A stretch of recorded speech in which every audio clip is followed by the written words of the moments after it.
Hello my dear students, welcome back with my new video. My name is Naved from A1 coaching. तो बेटा आप लोगों के लिए एक बहुत ही इंपॉर्टेंट टॉपिक है और जो कि आपके पेपर में 100% आने वाला है और 6 मार्क्स के क्वेश्चन आपके इस चैप्टर से बनने वाले हैं। 6 के 7 के बनेंगे, 1 नंबर आपका MCQ में आएगा और 6 मार्क्स का आपका सैंपल पेपर के अकॉर्डिंग एक क्वेश्चन बन रहा है जिसमें जो कि है फाइनेंशियल स्टेटमेंट ऑफ कंपनी से। फाइनेंशियल स्टेटमेंट ऑफ कंपनी में करना क्या रहता है ना बेटा कि आपको एक पूरी बैलेंस शीट बनानी पड़ती है और साथ ही साथ आपको नोट्स टू अकाउंट बनाना पड़ता है। तो इसमें बहुत इजी है, बहुत टफ नहीं है। बस इसमें सबसे जो इंपॉर्टेंट है वो है बैलेंस शीट का फॉर्मेट याद कर लो। उसमें कौन कौन सी मेन हेडिंग है, कौन उसकी सब हेडिंग है, ठीक है, और उसके अंदर क्या क्या आइटम्स आते हैं। नहीं पता है तो जाके देखो, बुक खोलो, फाइनेंशियल स्टेटमेंट ऑफ कंपनी को फॉर्मेट रट डालो। कुछ नहीं आएगा, आप खाली फॉर्मेट भी लिख दोगे ना बैलेंस शीट का तो 6 में 6 आउट ऑफ 2 या 3 मार्क्स तो आपको इजीली मिल जाएंगे यूं ही, सिर्फ फॉर्मेट लिख के आने का। तो 2 नंबर तो आपको यूं ही मिल जाएगा। तो फॉर्मेट जाके देखो और कुछ ना कुछ तो लिख के आओगे पॉइंट, तो 3-4 नंबर मिल जाएगा। बहुत ईजी है, ठीक है। तो उसको देख लेना, जाके रट लेना, मैं ये मान के चलता हूँ। अब उस क्वेश्चन को करने में सारी चीज़ें तो ईजिली हो जाती है, बट एक चीज़ बच्चों को बड़ी प्रॉब्लम होती है, तो वो मैं बता दे रहा हूँ, समझ लो उसको। सबसे पहले एक होती है आपकी ऑथराइज कैपिटल। शेयर में बताया है मैंने स्टार्टिंग में, लेकिन अभी आपको पता नहीं होगा तो आप लोग देखो। एक होती है ऑथराइज कैपिटल, एक होती है इशूड कैपिटल, ठीक है। एक होती है ऑथराइज कैपिटल और एक होती है इशूड कैपिटल। फिर एक होती है सब्सक्राइब्ड एंड फुल्ली पेड, ठीक है, subscribed and fully paid capital. एक होती है subscribed but not fully paid. इसका मतलब समझते हो क्या है? समझो बात को ध्यान से। एक है ऑथराइज कैपिटल।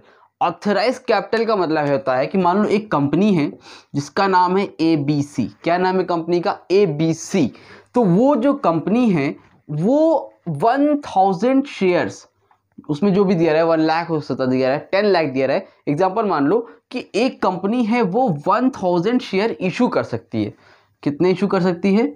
1000 इशू कर सकती है, ठीक है। 1000 shares of rupees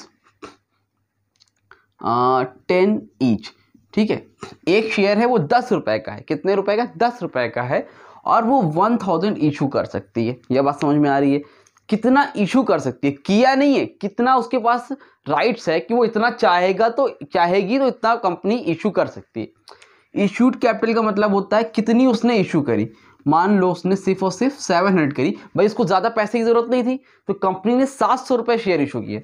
700 shares of rupees 10 each, ठीक है। तो कंपनी कर कितना सकती है? 1000 का अगर हम लोग 10 से मल्टीप्लाई करेंगे तो कितना आएगा? 10,000, 10,000 आएगा, यही आएगा, ठीक है। कंपनी इतना कर सकती है 10,000, उससे मतलब नहीं है हमें। कंपनी ने किया कितना? 700 को 10 से मल्टीप्लाई यानी कि 7,000, इतना कंपनी ने किया। अब आगे बात हो रही सब्सक्राइब एंड फुली पेड। तो उसमें आपको दिया है कि 600 शेयर्स आर फुली पेड। इसका मतलब क्या है? इसका मतलब है कि 600 लोग ऐसे हैं, जैसे शेयर्स में आपको करना है तो 600 लोग ऐसे हैं जिन्होंने पूरा का पूरा 10 रुपए हमें दे दिया है। 600 लोग ऐसे हैं, एक शेयर 10 रुपए का है तो 600 शेयर्स ऐसे हैं जिन्होंने 10 का 10 पूरा पैसा दे दिया है और 100 लोग ऐसे हैं जिन्होंने नहीं दिया। उनको हम लोग क्या बोलते हैं? Subscribed but not fully paid. क्या बोलते हैं उन लोग? Subscribed but not fully paid, जिन्होंने नहीं दिया पूरा पैसा। पैसा तो दिया, 10 रुपए होता है, थोड़ा थोड़ा करके मांगा, 5 मांगा, 3 मांगा, 2 मांगा, तो उन्होंने 5 और 3 तो दिए मान लो, लेकिन 2 का नहीं दिया। सब्सक्राइब किया, कुछ शुरू में पैसे दिए एप्लीकेशन के, लेकिन बाद में बेचारे वो नहीं दे पाए। वो कौन है? Subscribe but not fully paid. But subscribe and fully paid कौन है? जिन्होंने पूरा पैसा दे दिया। तो 1000 मैंने इशू करा, हो गया। अब नहीं, सॉरी, 1000 ऑथोराइज थी, इतना मैं कर सकता था। फिर इशूड कैपिटल यानी कि मैंने 700 शेयर इशू करे, 700 शेयर मैंने इशू करे, 7,000 रुपए मिलने चाहिए थे, लेकिन 600 लोग ने ही। मेन क्वेश्चन जो उतारना है आपको शेयर कैपिटल वो है कि 600 शेयर थे, 600 शेयर्स ऑफ ₹10 ईच। समझ में बात, 600 शेयर थे 10 रुपए के हिसाब से। इन लोग ऐसे थे जिन्होंने सब्सक्राइब भी किया और पूरा पैसा दे दिया, यानी कि मेरे पास 6000 रुपये आ गया। समझ में आ रही बात? ठीक है सर, 6000 आ गया। अब आगे बोल रहा है subscribe but not fully paid. कितने लोग ऐसे हैं जिन्होंने मुझे फुली पेड नहीं किया? कितने लोग हैं? 100 शेयर्स हैं। तो भाई 700 इशू किया तो 600 का पैसा पूरा मिल गया, 100 ने नहीं दिया, तो हम लोग क्या लिखेंगे? 100 शेयर्स ऑफ ₹10 ईच। कितना होगा? 1000 रुपीज़। इतना मुझे मिलना था इन लोगों से। इतना समझ में? कौन लोग हैं? 100 लोग ऐसे हैं जिनसे मुझे 1000 रुपये नहीं मिले, ठीक है।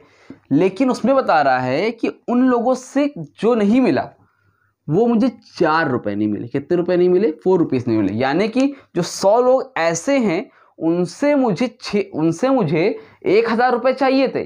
100 का 10 से मल्टीप्लाई करोगे तो 1000 चाहिए थे, लेकिन उन्होंने 10 में 6 रुपये मुझे दिए हैं। 10 में 6 रुपये उन्होंने मुझे दिए हैं, बट कितने नहीं दिए? सिर्फ और सिर्फ 4 रुपये नहीं दिए। तो 4 रुपये नहीं दिए हैं, जो पैसा हमें नहीं मिलता वो हमारे लिए क्या होता है? Calls in arrear. तो यहाँ पे लिखोगे ऐसे करके, लेस कॉल्स इन एरियर। कितना हो गया भाई? 100 है, 100 का 4 से मल्टीप्लाई करोगे कितना आएगा? 400। कितना आएगा? 400। समझ में आई बात कि नहीं आई? तो इसको आप लोग क्या करोगे? इस सबको जोड़ोगे। इसको ऐसे लिखा जाता है, आप फॉर्मूला जब बनाओगे तो यहाँ लिखोगे जैसे 10,000 मिलना था, ठीक है। 7000 इशू किया था हम लोगों ने, फिर लेकिन मिला कितना? फुली पेड वाला अमाउंट लिखा जाता, तो मिला कितना हम लोगों को? 6000 यहाँ मिला, 1000 और ये 400। 6000 हम लोगों को फुली पेड था, 1000 में 400 माइनस करो कितना हो गया? 600 रुपये। तो 600 रुपये हमें यहाँ पे मिला। 100 लोग ऐसे थे जिनसे 600 रुपये मिला, 400 रुपये मेरा क्या हो गया? कॉल इन एरियर हो गया। तो यानी कि मुझे कितने पैसे मिले टोटल? 6600। फ्रेम में आ रहा है कि नहीं आ रहा है? हाँ, आ रहा है। तो टोटल मुझे कितने पैसे मिले? 6600। तो कितने पैसे मुझे नहीं मिले? 400 रुपये नहीं मिले। ये मेरे क्या हो गए? Calls in area. अगर क्वेश्चन में आपको कहीं फॉरफिट दिया रहेगा तो आप लोग यहाँ लिखना ऐड फॉर फ्यूचर। तो उसको क्या करोगे? यहाँ पर ऐड कर दोगे, जितना भी होगा 200 300 तो ऐड करोगे, तो उसको यहाँ पर अमाउंट ऐड कर देना। अगर फॉरफिट दिया है, नहीं दिया है तो उसको आपको लिखने की जरूरत नहीं है। एक्चुअली फॉरफिट यहाँ पे लिखोगे 200, 4 2 करोगे 600 यहाँ पे आ जाएगा, लेकिन नॉर्मली फॉरफिट दिया नहीं रहेगा, ठीक है। दिया है तो कॉल्स इन एरियर में फॉर फीचर को ऐड कर देना, डेट्स इट। इस तरह से क्वेश्चन आपको करने हैं। तो इशूड कैपिटल, ऑथराइज कैपिटल जितनी आप इशू कर सकते हो, इशूड कितनी आपने किया, जितने आपको पैसे की जरूरत थी, अब उसमें कितने लोगों ने सब्सक्राइब किया वो लिखोगे, फिर subscribe but not fully paid up उसको लिखोगे। भाई ऐसे कितने लोग हैं जिन्होंने सब्सक्राइब तो किया था लेकिन पूरा पैसा नहीं दिया, और लास्ट में कॉल्स इन एरिया दिखाओगे कि कितना रुपए भाई पैसा नहीं आया। तो ये पहला काम है, और जो यहाँ पर अमाउंट आया 6600, यही आपका बैलेंस शीट में जाएगा, जहां पर आप लोग लिखोगे शेयर कैपिटल में कौन सा अमाउंट? 6600। बाकी रिजर्व एंड सरप्लस वगैरह आई होप वो तो आप लोग निकाल लोगे, फॉर्मेट याद कर लो, क्लियर हो जाएगा। बस बच्चों को यहाँ पर प्रॉब्लम आती है तो इसलिए मैंने ये बता दिया, जरूर से इसको देख लेना, इसकी प्रैक्टिस कर लेना। ये नोट्स टू अकाउंट में करना है और फॉर्मेट बना करना, इस तरह से नहीं करना है, मैंने समझाने के लिए लिख दिया है। पूरा आप लोग नोट्स टू अकाउंट बनाओगे ऐसे लिखोगे, फिर यहाँ पर आप ऐसे बनाओगे और यहाँ पर आप नोट्स टू अकाउंट लिख के सारा काम करोगे। लिखोगे ऑथराइज कैपिटल 1000 शेयर और ₹10 ईच, यहाँ पर अमाउंट लिखोगे। इशूड कैपिटल 700 शेयर और ₹10 ईच, यहाँ पर अमाउंट लिखोगे। इस तरह से करना है। बुक देखोगे आपको बुक को क्लियर हो जाएगा। आई होप ये अच्छा लगा होगा, आपको समझ में आया होगा, आप लोगों के लिए बहुत हेल्प हुई होगी, ठीक है। तो कोई दिक्कत हो पूछ लेना, और चलो इसको अच्छे से प्रैक्टिस कर लो। 100% ये पेपर में आने वाला है। फॉर्मेट अभी भी नहीं याद किया है तो लिख लिख के याद कर लो, गारंटीड आने वाला है फॉर्मेट, और फॉर्मेट में अमाउंट लिख दोगे तो और अच्छे मार्क्स मिल जाएंगे। नहीं, फॉर्मेट के 2 नंबर तो कंफर्म है, जरूर से देख लेना, ठीक। चलो मिलते हैं न्यू वीडियो में, तब तक के लिए थैंक यू सो मच।